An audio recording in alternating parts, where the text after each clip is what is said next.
નમસ્કાર, अब तक સમાચારોમાં આપનું હાર્દિક સ્વાગત છે। વિગતવાર સમાચાર જોતા પહેલા જોઈએ આજના મુખ્ય સમાચાર। સૌરાષ્ટ્ર કચ્છની બેઠકો પર ભાજપની ભવ્ય જીત। ભાજપની ધારણા મુજબ બેઠક ન મળતા શેરબજારમાં કડાકો। રાહુલ ગાંધીની વાયનાડ અને રાયબરેલી બેઠક પર જીત। હવે જોઈએ સમાચાર વિગતવાર। સૌરાષ્ટ્ર કચ્છની લોકસભાની તમામ 8 બેઠક પર સતત ત્રીજી વખત ભાજપનું કમળ ખીલ્યું છે। મતગણતરીની શરૂઆતની કલાકોમાં જામનગર, પોરબંદર, જૂનાગઢ બેઠક પર કોંગ્રેસના ઉમેદવારો ચોક્કસ આગળ ચાલી રહ્યા હતા, પરંતુ ત્યારબાદ ભાજપના ઉમેદવારોએ લીડ હાંસલ કરી લીધી છે। ગુજરાત લોકસભાની 26 બેઠકો પૈકી સુરત બેઠક અગાઉથી બિનહરીફ જાહેર થઈ ગઈ હતી, જ્યારે હાલ 25 બેઠકો માટે મતગણતરી પૂર્ણ થઈ ચૂકી છે, જે પૈકી તમામ 24 બેઠકો પર ભાજપના ઉમેદવારો તેમના નજીકના હરીફથી ખૂબ જ મોટી લીડ મેળવી છે, તેમજ સમગ્ર સૌરાષ્ટ્ર કચ્છની બેઠકો પર ભાજપની ભવ્ય જીત હાંસલ થઈ છે। ગઈકાલે શેરબજારમાં આગ ઝરતી તેજી જોવા મળી હતી। દરમિયાન મતગણતરીમાં ભાજપની સરકાર ચોક્કસ બની રહી છે, પરંતુ ધારણા મુજબ બેઠકો ન મળી હોવાનું સંકેતો પણ પ્રાપ્ત થતા શેરબજારમાં મંદીનો પવન ફૂંકાયો છે। સેન્સેક્સ અને નિફ્ટી ઊંધા માથે પટકાયા છે। આ ઉપરાંત સેક્ટરલ ઇન્ડેક્સમાં પણ કડાકા બોલી ગયા છે, ત્યારે આજે સેન્સેક્સ 3700 થી વધુ પોઈન્ટનો કડાકો બોલી ગયો હતો। એક તબક્કે સેન્સેક્સ 72,337 ની સપાટી પહોંચી ગયું હતું, તો શરૂઆતમાં થોડીવાર ઉછાળો રહેતા બજારમાં 76,000 સુધી પહોંચ્યું હતું। બજારમાં 3,970 પોઈન્ટની અફડાતફડી પણ જોવા મળી હતી। ઇન્ટ્રાડેમાં પણ આજે નિફ્ટીએ 23,000ની સપાટી તોડી હતી અને 22,000ના પોઈન્ટ સુધી સરકી ગઈ હતી, જ્યારે ઉછળીને 23,179 પહોંચી હતી, જે આજે 1317 પોઈન્ટનો તોતિંગ કડાકો પણ જોવા મળ્યો હતો। રાહુલ ગાંધી સવારના વહેલા ટ્રેન્ડ પ્રમાણે બંને બેઠકો પર આગળ ચાલી રહ્યા હતા। તમામ બેઠકો પર મતગણતરી ચાલી રહી હતી। પ્રારંભિક વલણોમાં ભાજપની આગેવાની હેઠળ એનડીએ બહુમતનો આંકડો પાર કરી ગયો છે।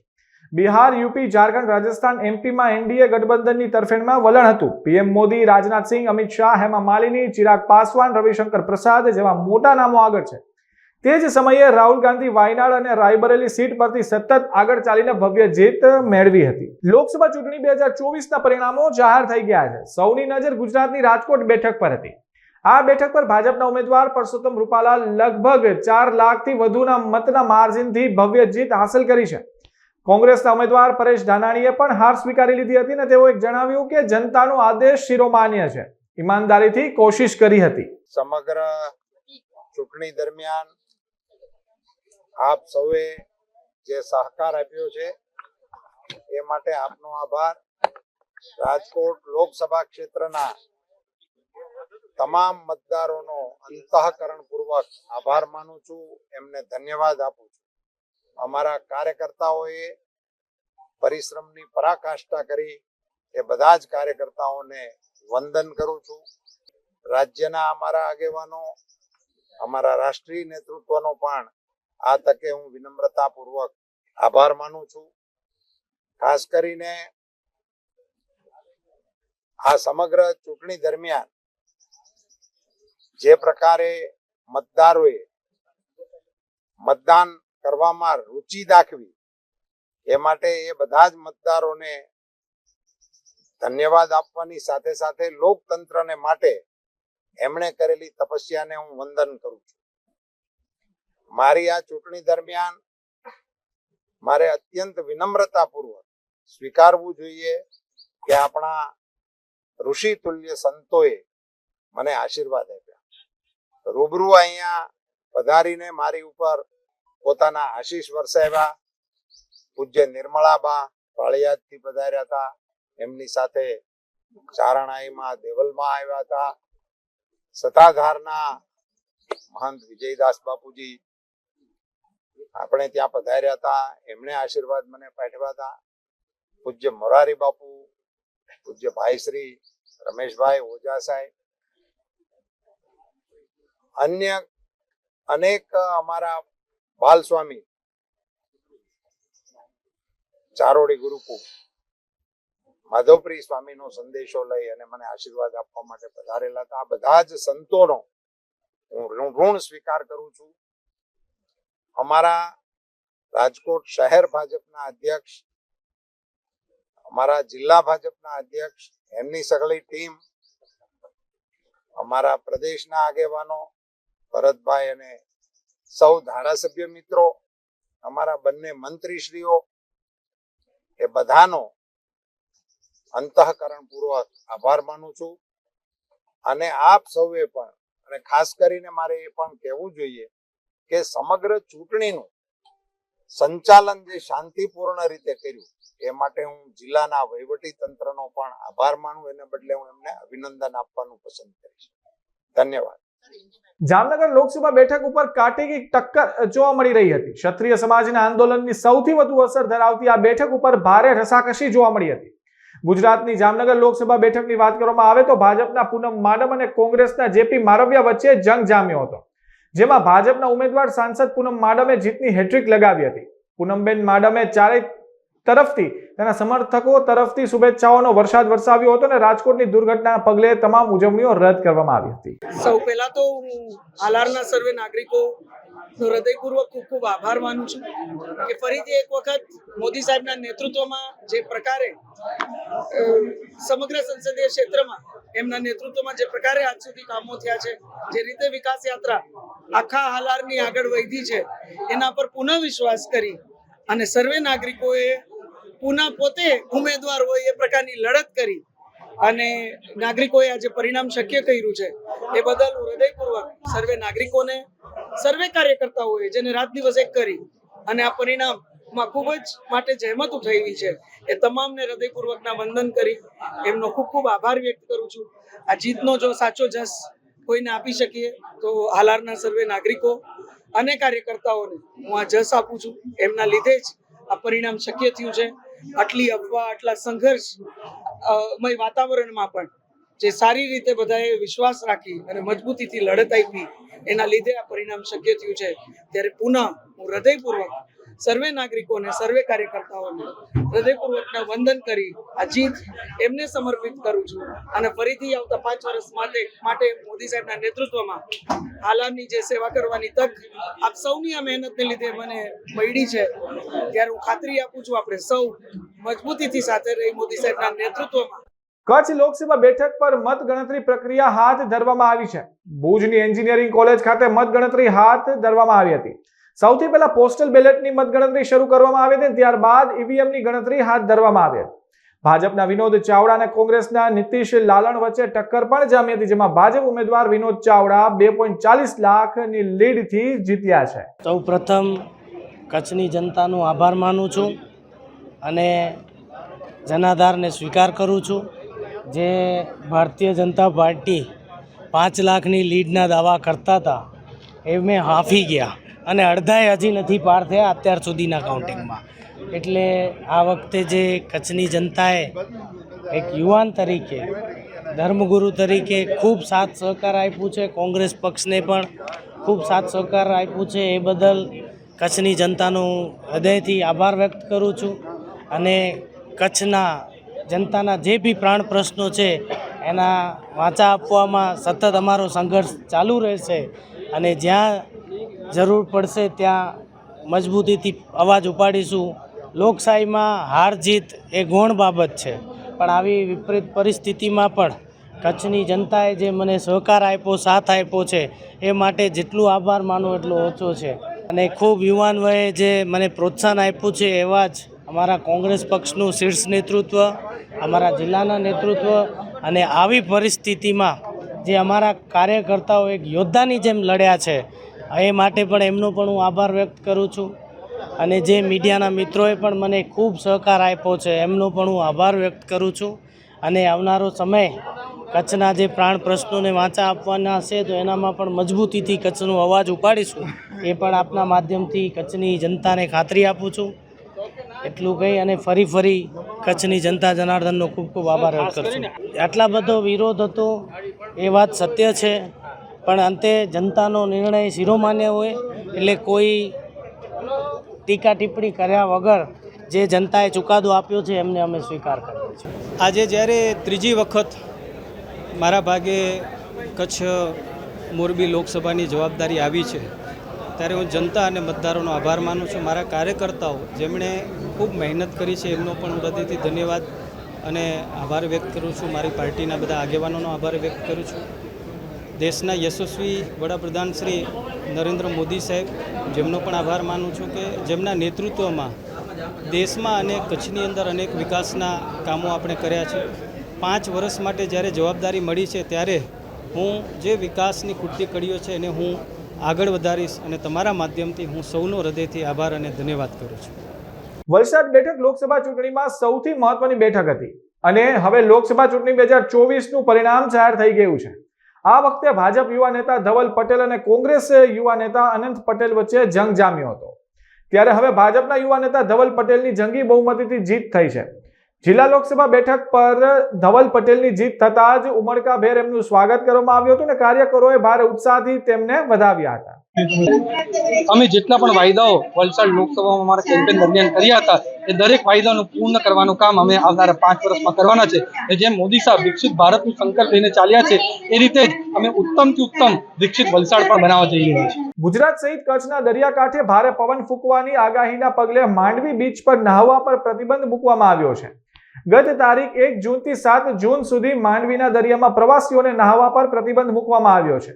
માંડવી મામલતદાર પોલીસ અને પાલિકા તંત્ર નહાવાની મનાઈના સાઇનબોર્ડ લગાવવામાં આપવા સૂચના પણ આપવામાં આવી હતી, તેમજ લોકો નિયમ મુજબ તેનું અનુસરણ કરે તેમ પણ જણાવવામાં આવ્યું હતું. રાજકોટમાં 5 જૂન બુધવારના રોજ સંગમ કરાઓકે સ્ટુડિયો તેમજ જયપાલસિંહ જાડેજા પ્રસ્તુત open karaoke singing કોમ્પિટિશનનો grand finale round Hemu Gadhvi hall ખાતે રાત્રે 8 વાગ્યે યોજાવા જઈ રહ્યો છે.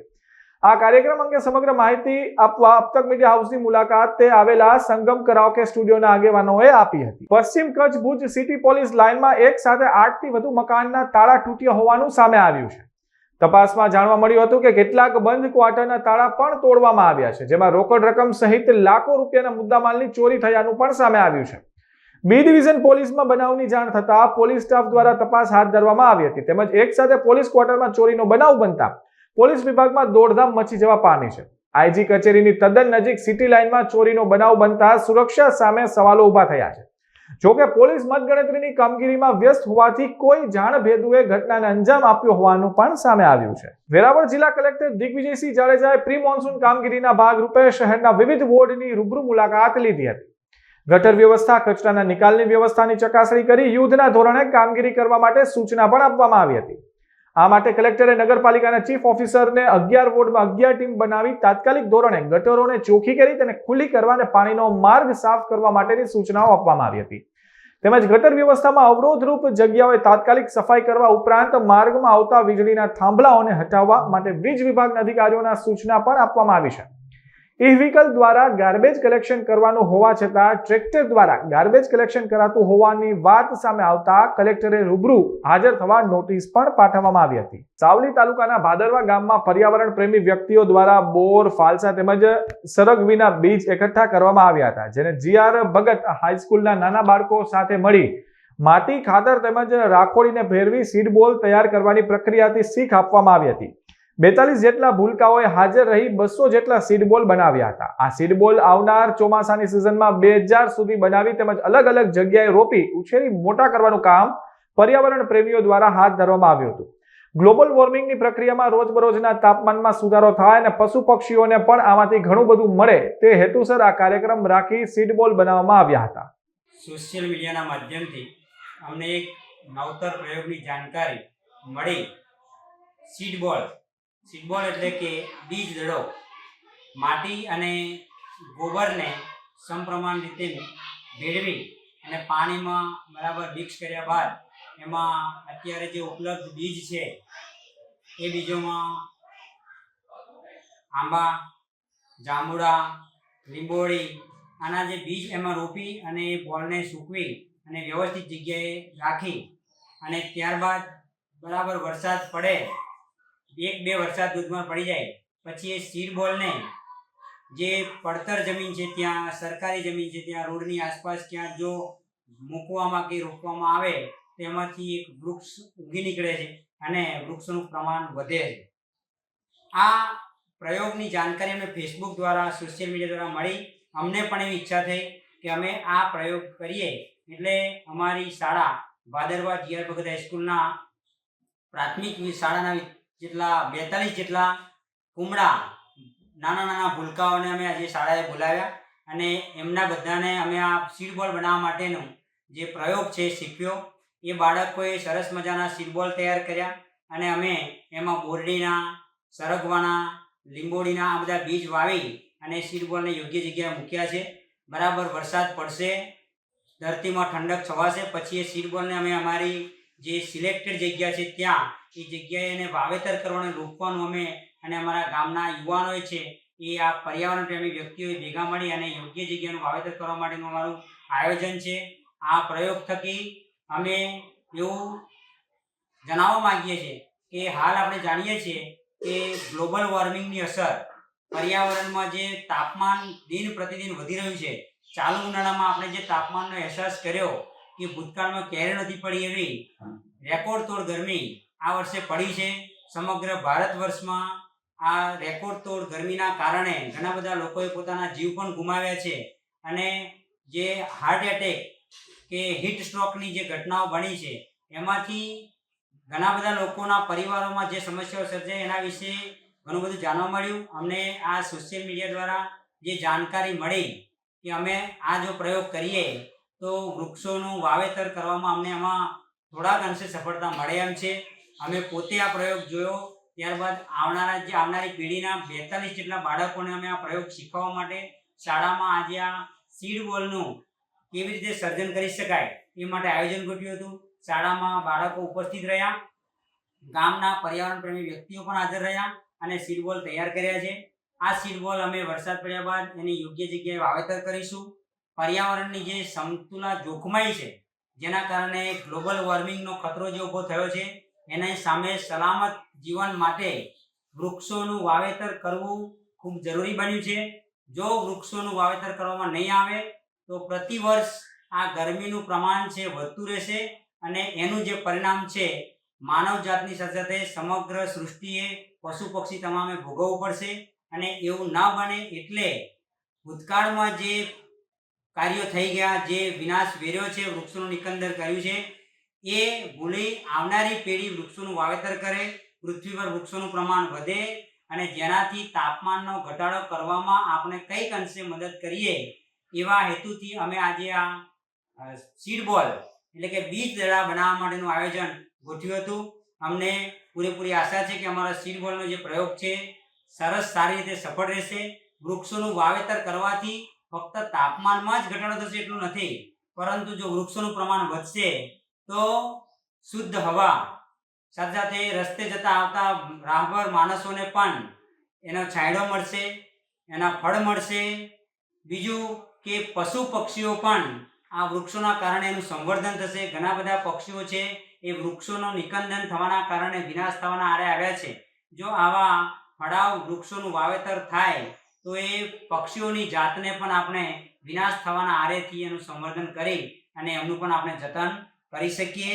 પર્યાવરણ એ આપણી સૌની પહેલી ફરજ છે. જો આપણે પર્યાવરણનું જતન કરીશું તો જ પર્યાવરણ આપણું જતન કરશે, આપણા માટે ઉપયોગી બનશે. એ હેતુથી અમે સૌ આજે ભેગા થયા હતા અને સીડ બોલનો અમારો જે પ્રયોગ છે એ અમે અમારા બાળકોને શીખ્યો છે અને આવનાર ચોમાસામાં અમે આ તૈયાર કરેલા તમામ સીડ બોલ અમારી ગામની આસપાસની જગ્યાએ એનું વાવેતર કરીશું. અમારો અને મારા તરફથી અમારી સમગ્ર આ પર્યાવરણ પ્રેમી ટીમનો એક સંદેશ છે કે અમારા આ પ્રયોગ થકી જેના સુધી આ માહિતી પહોંચે, આ વિડીયો જે પણ જોવે, સમાચાર જે પણ જોવે એ એમાંથી એક પ્રેરણા લે કે વૃક્ષોનું વાવેતર કરવા માટે આપણે નવી પેઢીને તૈયાર કરવી પડશે. સીડ બોલ તૈયાર કરીશું અને એને પડતર જગ્યામાં કંઈક વાવીશું તો એ વિશાળ વૃક્ષો તૈયાર થશે.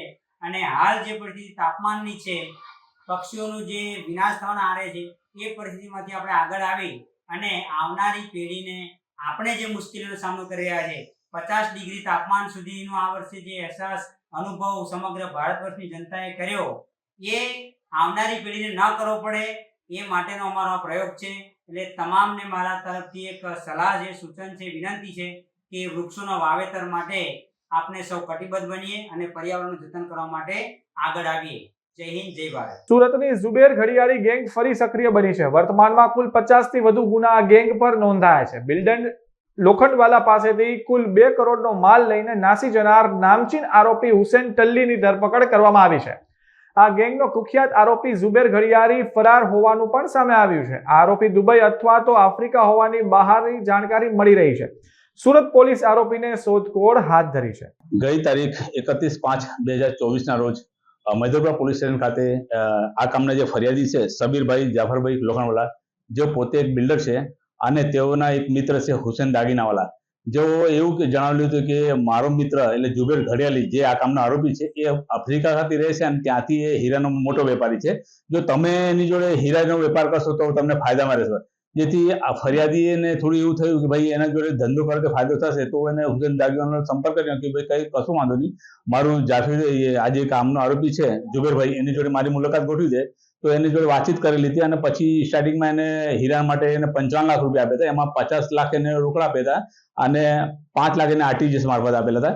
એમ કરીને 55 લાખ રૂપિયાની પ્રથમ ડીલ થઈ હતી. ત્યારબાદ જે આ કામનો જે ઝુબેર ઘડિયાળી છે એને એવું કીધું કે ભાઈ મારો જે માલ છે એ કસ્ટમમાં પકડાઈ ગયેલ છે, જેથી તમે બીજું કંઈ પૈસાની હેલ્પ કરો તો સારું. તો એને કીધું ઠીક છે. તો એને ફરીથી 35 લાખ રૂપિયા એને આપેલા. આમ એની પાસે ઝુબેર ઘડિયાળી પાસે 55 પ્લસ 35 એટલે 90 લાખ રૂપિયા આપી દીધા.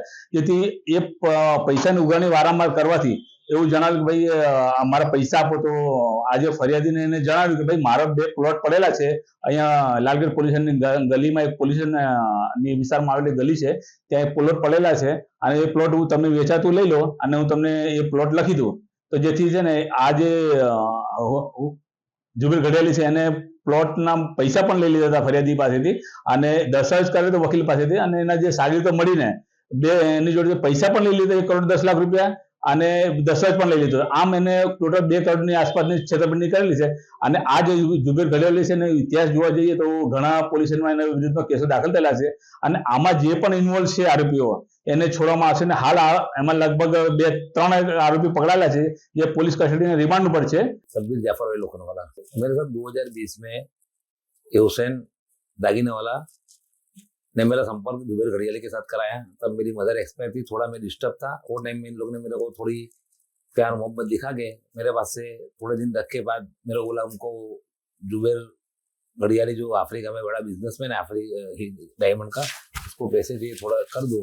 तो मैंने 55 लाख रुपीज़ उनको दिए और 55 लाख देने के बाद उन्होंने जब पैसे देने का टाइम आया तो उन्होंने बोला कि हीरे पकड़ा गए कस्टम में और 35 लाख और के छुड़ाने पड़ेंगे. फिर मैंने उनको वापस 35 लाख की सगवड़ कर दी. वो 55 ने 35 90 लाख रुपए हुए. तो मैंने उनसे डिमांड करी वो पैसे की. उन्होंने बोला वापस पैसे नहीं हो रहे. तो उन्होंने मुझे एक लालगेट पुलिस स्टेशन की पीछे एक प्लॉट था ओपन, जो जुबेर ने मुझे बताया कि मेरा प्लॉट है 2 करोड़ का, ये तुम ले लो. मेरा 40 लाख के ये काम अटका है. तो मैंने वकील हैदराबाद वकील के पास गया था, चेक करा तो उन्होंने बोला कि 40 लाख वाइट की एंट्री बाकी है, बाकी टोटली सब हो गया है, स्टैम्प के पैसे भी भरा गया, सब रेडी है. 40 लाख की मैंने एंट्री दी. थोड़े दिन में उनका दस्तावेज भी बन गया. फिर मैं हैदराबाद के पास जब लेने गया तो उनके आदमी पहले से ले जा चुके थे दस्तावेज. फिर मैंने कॉन्स्टेंट उगरानी करी. वो लोग ने फिर गल्ले तल्ले चालू किए. मुझे से आज हो जाएंगे कल, इस तरह निकाल के 2 साल निकाले. हर बार 1 महीना 2 महीने का टाइम लेते थे. फिर ये हुसैन दागीनेवाला बार बार मुझे आके तो भाई है गर्म हो जाएंगे, भाई यूं हो जाएंगे. फिर जब पैसे मांगोगे हुसैन गर्म हो जाके फिर यार तुम शांति रखो, इस तरह से तो पैसे आएंगे नहीं, गए रास्ते में पड़े लेके पैसे नहीं देगा, अभी मैं करवाता हूँ करके इसने मेरे साथ, हुसैन ने मेरे पास से भी बहुत पैसे लिए और मैं हर बार पैसे दे दिया यही लालच में कि भाई शायद मेरे पैसे निकल जाए. मेरे जो मेहनत के पैसे जो मैंने डाल दिए, मैं तो मुद्दल ही मांगता था, ना तो मैंने कोई ब्याज मांगा, ना तो कोई धंधे में भागीदारी मांगी. वो लोग ने नहीं दिया, मुझे प्लॉट भी नहीं दिया. फिर जब एक लिमिट के बाद मुझे लगा कि अब ये लोग नहीं आएंगे तो मैं पुलिस कमिश्नर श्री के पास गया. पुलिस कमिश्नर श्री ने मेरे को बराबर सुना, मेरी फरियाद बराबर सुनी. फिर उन्होंने पुलिस कमिश्नर श्री ने वो फरियाद को मैदरपुरा पुलिस स्टेशन में दाखिल कराई और मैदरपुरा वालों ने उम्दा कारीगरी करके हुसैन को तो पकड़ लिया. मगर जो मेन पैसे लेने आते थे, जिसका नाम अयाज और कालू है, जो हर बार मेरे पास से पैसे वो लेने आते थे, हुसैन पैसे लेने नहीं आता था दागीनेवाला, तो अयाज और कालू वांटेड है. अयाज और कालू को मैं खाली नाम से ही जानता हूँ, उनके एड्रेस या उनका पर्सनल पूरा नाम या कुछ भी जानता हूँ. खाली वो पैसे लेने आता था, फोन करता था, इसको दे दो, मैं दे देता था. तो આ આજના સમાચાર, વધુ સમાચાર માટે જોતા રહો અબ તક. નમસ્કાર.